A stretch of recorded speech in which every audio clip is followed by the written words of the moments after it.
Okay, right there, what you see is part of David's property. That thing right there in the middle, that's actually a trailer, a concession trailer that he does his barbecue with, and he hasn't used it all summer.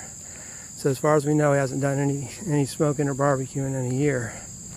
That's his barn that he wants to fix up better the way I fixed up Mrs. Wallace's barn. They can get in on that at some point, exchange for tools.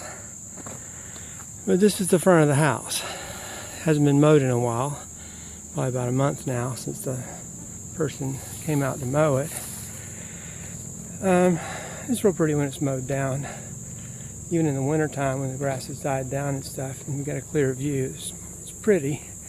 And I never really thought about it. She said it was a double wide built on, so I never even looked closely at it. I've only been inside once briefly.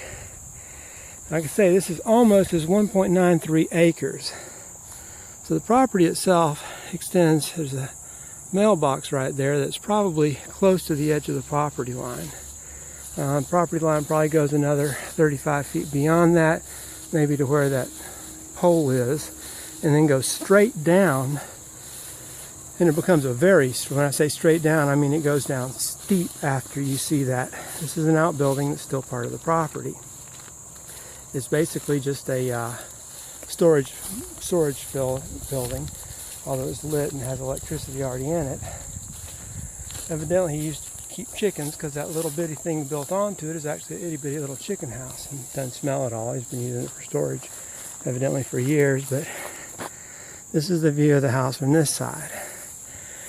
So basically it's in the shape of a T. Now this part that juts out in the very back here, that's the master bedroom. It's very pretty. And you can see the view that you have. At one point they had a deck built onto it. And the view is phenomenal. And that all those trees and stuff that are obstructing the view, be it just in front of it, those can be taken down, in which case you then have a clear view of the beautiful horse pasture below. All that trees and stuff is part of this property. I know because I've gone down that bank where he threw the old deck off, and he built a deck not up to code, and I'm sure that's why I took it down. I ended up using pieces of that deck and rebuilding the barn.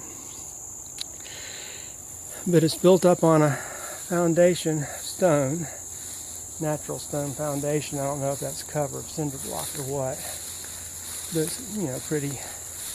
If it's veneer of rock, then it's a pretty veneer of rock. And what I'm doing is walking down behind the house into the heavy grass here. It's got, I don't know what I call it, a basement. It's not big enough to call it a basement, but there's about an area about 8 by 10 foot long that you can stand up in, and then it gets to the underneath of the house. Looks like everything's built up on cinder block, so probably that's a stone veneer up in the front. But this property extends all the way down to the road at one point, and then over in that direction it extends down to where it edges up to where the horse farm people have. Cleared out, it would be an incredible view. It's an incredible view anyway, but this is what makes the property. It's not the house itself, although evidently the house is in better shape than we thought. It's the view, it's the location. And Julie thinks that her mom's property is more valuable, but actually this little house, little piece of property is better situated than her mom's house is in terms of future value.